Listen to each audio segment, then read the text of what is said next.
So yan, hello Santry Solar. Dumating na yung aming Meralco bill. And ito yung bill namin for the month of May. Full solar na to. So yan. Yan na siya. 1,095. Almost 1,100. Okay. That is for the month of May. Yan. Full solar na yan. Yan. Before solar, yan ang aming bill. Yan sa 11,000. So yung nakikita nyo, yung 5,000, 4,000, 6,000, yun yung actual bill namin. So yung 11, yun yung bakasyon, nandito mga bata, lagi naka-aircon. Yan. Pumalo siya ng 11,000.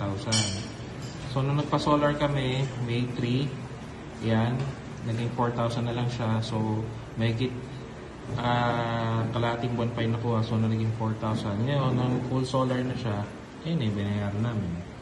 1,100. All I can say na talagang sobrang sulit niya, literal. Kasi imaginein mo, pag yan ay naka-net meter na, ang negative na yan. Wala na kaming babayaran sa Meralco for the rest of our life hanggat may solar. So yan, kahit nasabihin nating umuulan, yan, nagka-harvest pa rin siya basta may liwanag.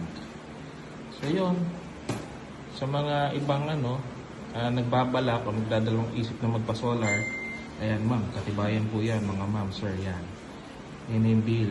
So yan, once na yan ay naka-net meter na, wala ka nang babayaran talaga. So yun, kung may mga extra budget kayo, like for example, pambili ng sasakyan na brand new, well, I think I suggest na magpa-solar na lang kayo.